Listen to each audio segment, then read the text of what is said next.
ایک اور بات یہاں پتہ چلی کہ یہ بھی تھوڑا حیا کے خلاف مسئلہ ہے، لیکن آج کی نئی نوجوان نسل جو ہے اس میں بہت زیادہ مبتلا ہو رہی ہے، جس کو اورل سیکس کہا جاتا ہے. اور میں نے جیسے عرض کیا کہ شرعی مسائل میں چاہیے اور اس کو بیان کرنا یہ ہماری ذمہ داری ہے. تو یہ چیز بھی انگریزی فلموں سے اور فحش فلموں سے ہماری نئی نسل میں بہت تیزی سے سرایت کر رہی ہے، اور لوگ اس بارے میں علماء سے بہت زیادہ مسائل پوچھتے ہیں، خواتین بھی پوچھتی ہیں جو اس میں مبتلا ہیں.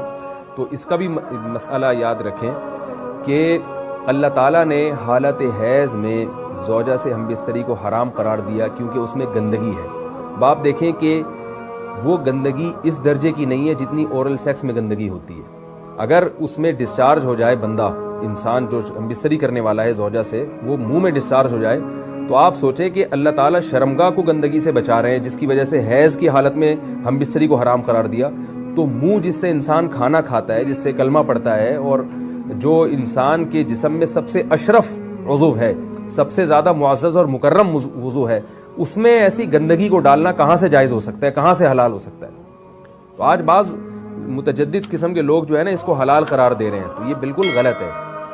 تو یہ بات خوب ذہن میں رکھیں کہ اورل سیکس کے ذریعے اپنی خواہش کو پورا کرنا اس طور پر کہ ڈسچارج ہو جائے انسان عورت کے منہ میں، بیوی کے منہ میں، یہ بالکل حرام ہے، بالکل ناجائز ہے. کیونکہ منی ایک غلیظ اور ناپاک اور گندگی ہے اور ناپاک اور نجس چیز ہے.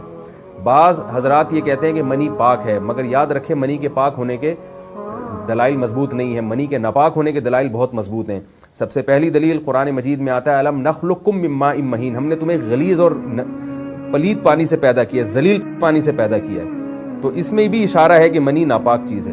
دوسری بات یہ کہ حدیث میں آتا ہے کہ کنت افرق المنی من ثوب رسول اللہ صلی اللہ علیہ وسلم ثم یصلی فیہ.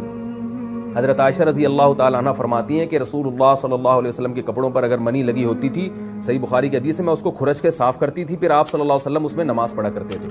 اب بعض حضرات نے یہاں سے استدلال کیا ہے کہ منی اگر ناپاک ہوتی تو حضرت عائشہ اس کو دھوتی، کھرچ کے صاف کرنا اس کی علامت ہے کہ منی پاک ہے. لیکن یہ بات غلط ہے. اگر منی پاک ہوتی تو حضرت عائشہ کو کھرچنے کی ضرورت نہیں تھی.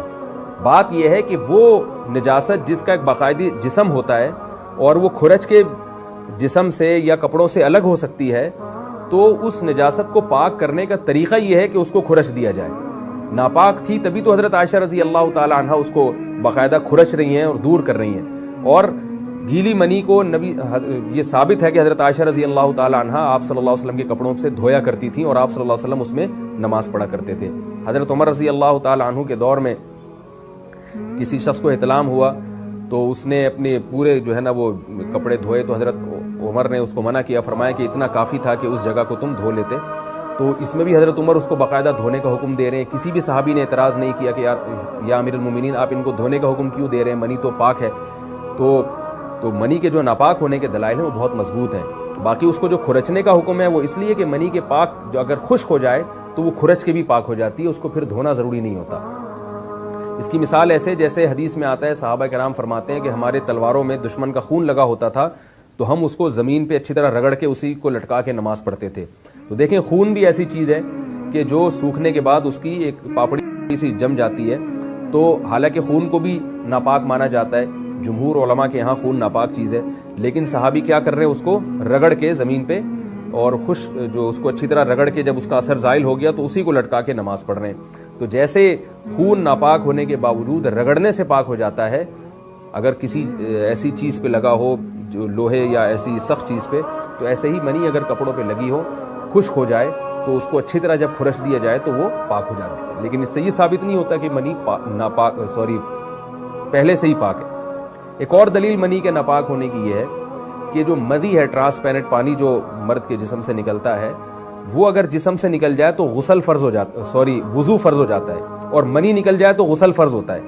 اب یہ کیسی بات ہے کہ مدی کے نکلنے سے جس سے وضو فرض ہو رہا ہے وہ تو ناپاک ہے، اور منی نکلنے سے جب غسل فرض ہو رہا ہے بڑی والی طہارت، اس کو ہم پاک قرار دیں. اس لیے امام ابو حنیفہ رحمہ اللہ تعالیٰ کا مذہب منی کے بارے میں کہ یہ نجاست غلیظہ ہے، اور امام مالک کا بھی یہی مذہب ہے. یہ مذہب بہت دلائل کے لحاظ سے قوی ہے. تو اس لیے عورت کے منہ میں ڈسچارج ہونا یہ بالکل حرام ہے، ناجائز ہے، گندگی ہے. اسلام میں اس کی قطعاً اجازت نہیں ہے.